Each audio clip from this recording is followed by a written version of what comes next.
Hello everyone, welcome on my UPSC. This is Current Affairs Daily Basis MCQ series. Today we are going to present you the best of Current Affair MCQs 26th October 2020. Hope you guys are doing well. Let's begin. Question number first. Which of the following Indian naval projects are correctly matched? Okay. Project 28, Kamoratha class anti-submarine corvettes. Project 75, Calvary class of submarines. Select the correct answer using the code given below. Okay. So statement first की बात करते हैं. ये जो project 28 है, project 28 is associated with Kamorta class anti submarine corvettes. ये correct है. Project 75 is associated with Kalvari class of submarines. So both these statements are correct. And the term class, ये जो क्लास टर्म यूज लिया जा रहा है, it is in the Kolkata class refers to a series of warship constructed under project 15A which includes Indian naval ships INS Kolkata, INS Kochi, INS Chennai. Similarly, all 6 submarines constructed under project 75 are referred to as Calvary class of submarines. Okay. project 15 destroyers Delhi class, Delhi, Mysore, Mumbai. तो ये एक particular इनको referring करने के लिए use लिया जाता है कि ये टर्म. ठीक है. So both these statements are correct.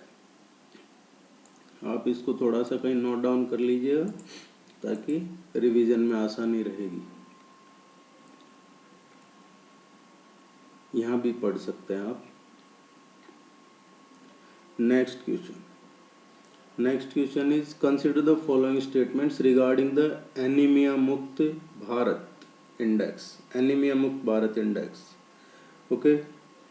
It is an initiative of the NITI Aayog. Haryana has topped in the AMB index among all states. So first option को देखें तो एनीमिया मुक्त Bharat is an initiative of the ministry of health and family welfare and UNICEF. इसमें जो government of India का ministry है, ministry of health and family welfare और UNICEF, ये दोनों का इनिशिएटिव है, ना कि नीति आयोग का. So first option is incorrect. ये करेक्ट नहीं है. Second option, Haryana state has topped the Anemia Mukt Bharat index among 29 states in the country. Anemia is a condition in which body lack enough healthy red blood cells to carry adequate oxygen to your body's tissues. Okay. So ये correct answer है. हरियाणा ने इसमें top किया है among all states. So second one is the correct answer.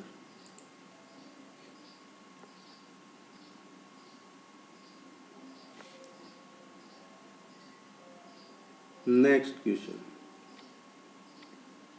Which of the following are correctly matched? इनमें से कौन सा करेक्टली मैच हो रखा है? Doctor Abdul Kalam island Odisha, Gahirmatha beach Andhra Pradesh, Swaraj Dweep Andaman and Nicobar island.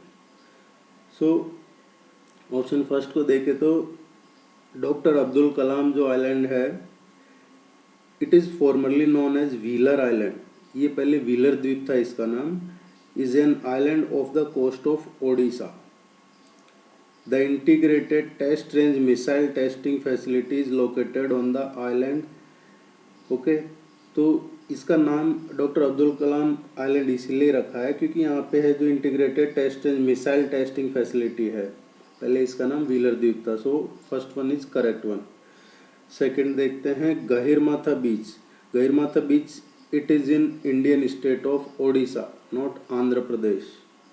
It separates the Bhatirkanika mangrove from the Bay of Bengal, and it is an important nesting beach for olive ridley sea turtles. olive ridley sea turtles का नाम सुना होगा आपने, उड़ीसा में है ये बीच पे, गहिरमाथा बीच पे। उड़ीसा में काफ़ी पाए जाते हैं ये जो टर्टल्स हैं ओलिव रिडली, ये इनका नेस्टिंग प्लेस है।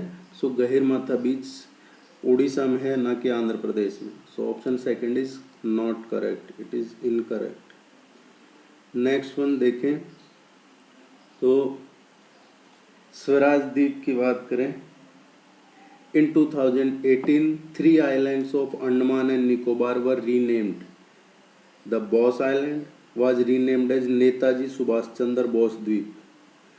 The Nail Island as Shahid Dweep and the Havelock Island as Swaraj Dweep. तो ये 2018 में अंडमान निकोबार में 3 आइलैंड्स थे जिनको रीनेम किया था, रोज आइलैंड, नेल आइलैंड और हैवलॉक आइलैंड। रोज आइलैंड का नाम रखा नेताजी सुभाष चंद्र बोस द्वीप, nail island Shaheed Dweep and the Havelock island as Swaraj Dweep. तो ये स्वराज द्वीप है जो formerly known as Havelock island, it is in Andaman and Nicobar. This one is correct. So first and third one is correct. Second one is not correct. Gahirmatha beach is in Odisha, not in Andhra Pradesh. So first and third is the correct answer. Okay. Next.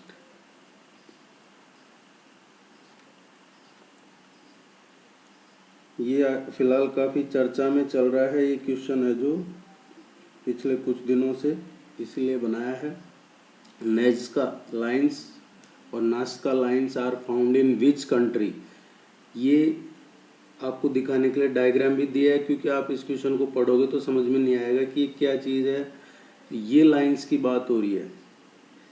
In lines को Nazca या mystery line भी बोला जाता है। अभी तक इनके बारे में किसी को पता नहीं है कि ये लाइन क्या है, क्यों है, और ये हजारों साल पहले की लाइन है, आज की नहीं है। ये किसने बनाई थी, क्यों बनाई थी, अभी तक किसी को नहीं पता। कुछ रिसर्चर्स कहते हैं कि ये वाटर से रिलेटेड लाइन बनाई गई थी। कुछ लोग इसको रिलीजियस मानते हैं। सो ये लाइंस कहाँ पे हैं? These lines are found in Peru. जो पेरुवियन कोस्ट है उसके पास में है ये लाइंस। ठीक है, तो आप ये ध्यान रखिएगा, ये क्वेश्चन आ सकता है किसी एग्जाम में। नाज़का लाइंस कहाँ पे हैं? पेरू में है ये। और ये है जो क्या है एक्चुअली, लाइंस एंड क्या बोलते हैं, जियोग्लिफ्स है, नाज़का एंड पाल्पा। नाज़का है, लाइंस हैं, और यहाँ पे कुछ जियोग्लिफ्स हैं, वो है जो पाल्पा हैं। तो नाज़का और पाल्पा दो चीज़ें आप ध्यान में रखिएगा, नाज़का और पाल्पा। ठीक है, पाल्पा ये ध्यान में रखिएगा। ये कहाँ पे है? पेरू में है। Next one, consider the following statements regarding the ISA international solar alliance. ये इंटरनेशनल सोलर अलायंस है जो इंडिया ने ही शुरू किया था, तो इसके बारे में है। Membership eligibility of ISA is limited to countries that are partially or entirely located within the tropics of Cancer and Capricorn. India is currently the president of ISA। ठीक है, तो इसके बारे में देखते हैं। फर्स्ट स्टेटमेंट की बात करते हैं। आपने नाम सुना होगा Paris agreement. Paris climate agreement हुआ था, जिसको अब USA कह रहा है कि हम नहीं कर सकते हैं, कार्बन इतना लेवल की बात हो रही थी। इंडिया ने इनिशिएटिव लिया था with France International Solar Alliance, it was launched jointly by the Prime Minister of India and the President of France during COP21 in Paris. Okay. Statement first को देखते हैं. The membership criteria were earlier limited to countries within the tropics, but it has now been expanded to all member states of the United Nations. पहले limited countries के लिए था. Limited कहा जाए तो ये सिर्फ ट्रॉपिक्स के लिए था, जो ट्रॉपिक्स नियर हैं. जैसे ट्रॉपिक्स की बात है तो tropic of cancer, tropic of Capricorn, इसके सराउंडिंग जो कंट्रीज हैं उन्हीं के लिए था ये. लेकिन अब यूनाइटेड नेशंस के जितने भी मेंबर स्टेट्स हैं उन सब के लिए इसको एक्सपेंड कर दिया गया है. And so first statement is incorrect because it is not limited to countries. It has now been expanded to all the member states of United Nations. Second statement. India is currently the president of ISA. India and France were re-elected as president and co-president of the ISA for a term of 2 years at its third assembly recently. अभी recently हुआ है. इसमें India president है और co-president है जो France है. ये स्टेटमेंट सही है. So the correct answer is second only.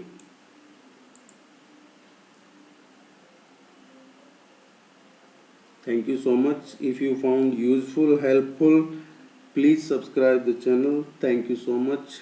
Best wishes for your upcoming exams. Thank you.